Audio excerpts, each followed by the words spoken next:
Hey everybody, Jack Luther. So I just did a review of the Swamp Thing Swamp Trap playset. I got a little bit extra time. I wanted to go over something.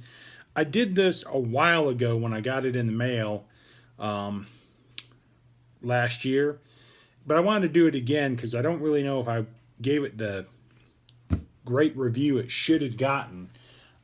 So today, this morning, I'm going to do another What's in the Box toy review, and we're going to go over, it's a re-review of the Star Wars Power of the Jedi Carbon Freezing Chamber. Now, it's well known there are not many playsets dedicated to Cloud City. Not really sure why, but for one reason or the other, they just never dedicated a playset to Bespin, which is a shame because it's a major area of The Empire Strikes Back. You have Hoth, you have Dagobah, you have Bespin. And for some reason, it never really got the playset treatment. They made a ton of figures that would go in it, just not a playset to put them in. And on my shelf that I've dedicated to The Empire Strikes Back, I have a vintage Hoth base, I have a vintage Dagobah, but I don't have Cloud City because they never made one. They made a cardboard mail-away type version that was just cardboard, and that was paperboard, and just to give away new figures.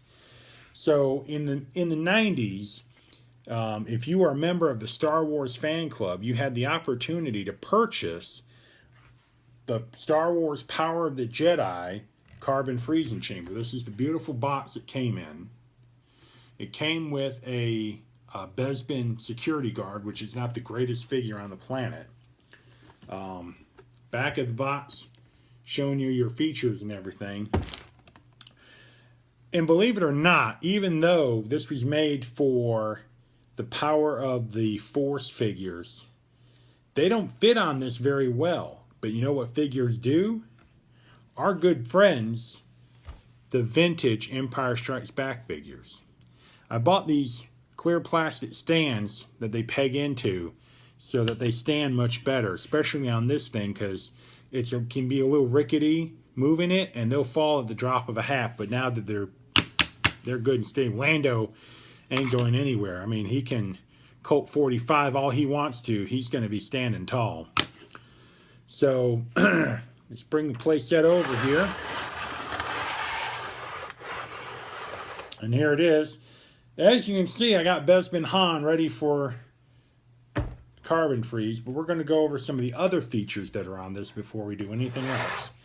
So we'll start. There's nothing really on this side except I think the lever that lowers Han Solo or whoever you want to carbon freeze is here. A quick note. Lando said this was for carbon freezing gas. So why do they have a platform that you attach a person to that goes down into it? I mean, what do they do? Shove the gas down that hole? I mean, it pretty seems like that was built to carbon freeze people. I mean, that's what it looks like in the movie. Oh, we put gas in there. Well, you got a hole big enough for a human being. And they attach to the platform that lowers them in there. I don't know. Maybe they put the gas in a tank and they carbon freeze the tank. I don't know. Anyway, I just thought it was funny. It's like we don't do people, but it seems to work like that. We'll go to the back side here, and there is a little cell door. And this really is a nice idea. This serves many purposes. One, you put your captured prisoner in there, and then you can just shut the door and lock them. Number two, this makes a great place to store weapons. I actually have a missile in there. And we'll get to that part in just a minute. We're going to rotate it around. And this command, I'll lift it up a bit because it's not getting in there very well. But this piece swivels out. It's a command console. Kind of lays flush against it, but can swivel out. And you place figures like they're doing their thing. And then on the front is just your orange exhaust vent, which gives it that feeling of, that was in the carbon freezing chamber reactor that had that orange light and everything. So we go up top and we got, some stuff up top too. We have a control panel here that if you move it, it snaps and breaks away, so you can reenact, Darth Vader or Luke hitting it with a lightsaber and getting cut like that. I guess that's what it's for. It's just something extra up there. You can just like pull the tab and it knocks out. You have your stairs and everything up here on the top platform. Here, that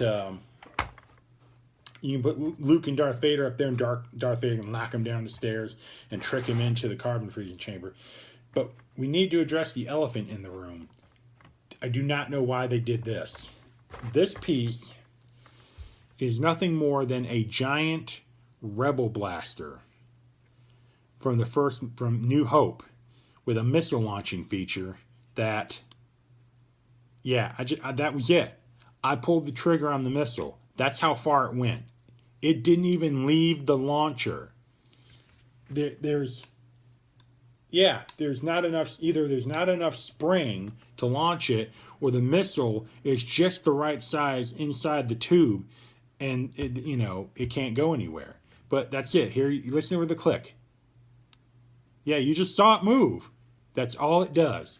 And it attaches to the top up here for absolutely no reason whatsoever. I like to think of that as they had this whole playset done. And my joke is Lucas came in and said, oh, wait, that looks way too good. I need to do something to really make it look stupid. I'm going to add a gun up here that has no business being on this play. I understand you want like a base that shoots a weapon, and that's fine, but this is not a base. This is not like a hideout. This is something inside Bespin. There's no need to have a gun. And I know what you're thinking, well, then why display it with the gun? I get to be a completist.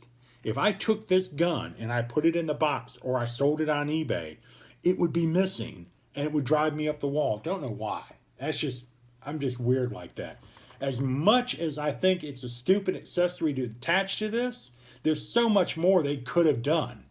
They could have, it would leave a hole there, but they could have done something there. It could have been like a pole or something like that could have cut in half like they were having a lightsaber battle. I have no idea. So let's get to the meat of everything. So Han Solo, these little shackles, and believe it or not, the old vintage figure Han Solo fits in those little shackles. Doesn't hurt him at all. It doesn't bend him out of whack. So we put him in there. So the trick to the carbon freezing chamber is there's a carbon block down in here, and here we go. John, bom, bom, bom, bom, bom, bom, bom, bom, bom, bom, bom, bom. I love you. Me too. Dun, dun, dun. He didn't say that. And then there's a lever. I gotta find it. There's a lever here, and when you push this lever back, there's a piece in here that shuts the back of the carbon freezing block, and when it does that, it pushes the person into it and then locks it all together. So we're going to do that. Oh, hear that click? It's done. He's been carbon. And then the block is kind of slid down in there, and it's kind of locked in place. So it doesn't wiggle or move. So you get a good lock every time. But you have to reach in there and kind of, let's see what we got going on here. It should slide right out. There we go. And there we go. Han Solo carbon froze. Now, I'm going to be honest with you. All the carbon freezing thing is, there's a little button up here. You press that button and it releases the spring and opens up. All the carbon freezing thing is a piece of basically spandex. So whatever you put in there will kind of stick out like it's been carbon frozen. And I'm going to be honest, of all the figures I've ever done it with, this Bespin Han looks the best. It actually comes out. You saw it. It had the face and the hands and the feet just like what you saw in the movie. This figure actually does it the best. Because if you open up this block, you see on the back side of this panel is all rigid. It pushes the figure into this fabric, which makes it stick out. So when you carbon freeze it, we're going to do that again.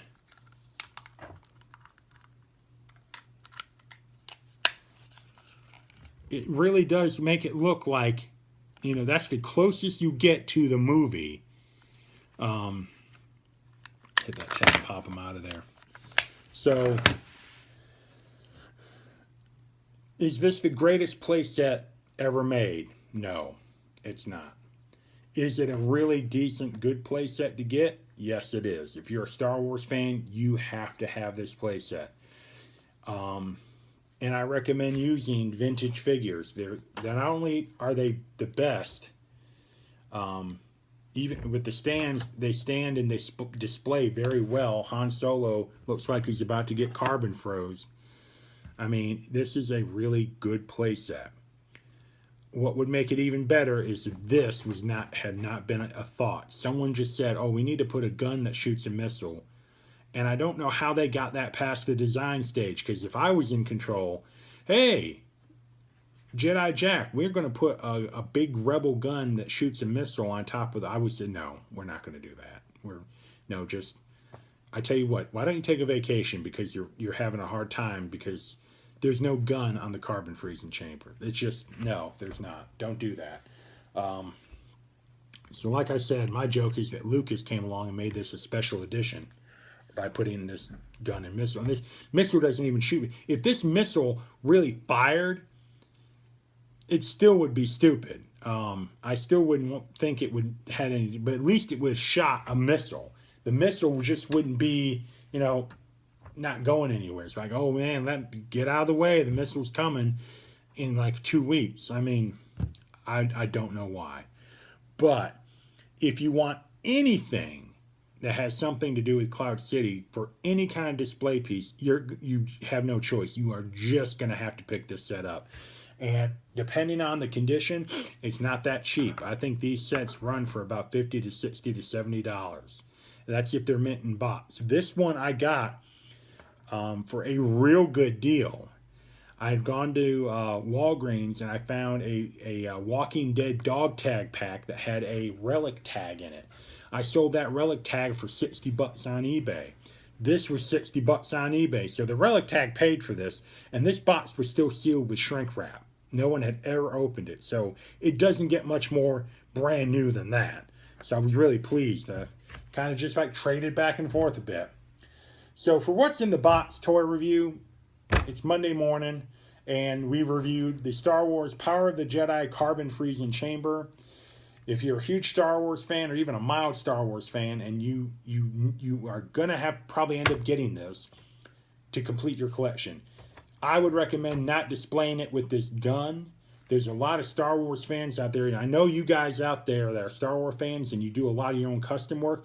You could probably build something that would fit up here or modify that a bit. Go to town, that would be great, because this really has no business being on the carbon freezing chamber. In fact, I'm really just going to have to deal with it and stick this back in this box because it has no business. It's cumbersome. It's in the way. I mean, look at this. If I put that there, Darth Vader and Luke fighting, they're going to have to fight over this gun. So it really has no business up there. But other than that, you get rid of that and you have a really good playset, with a really cool action feature. The spandex fabric kind of gives you a very generic carbon freezing effect. But I'm not lying. You use Besman Han and it's probably the best you're going to get. So for Jedi Jack Luther, this is what's in the box toy review. Hope you have a good day. I'll probably be back tomorrow with a couple more toy reviews. Going to go through stuff I have around here and get some videos out. So everyone take care, and I'll see you on the next go around when we open a box, find a toy, and I sit down here and I tell you all about it. See you later.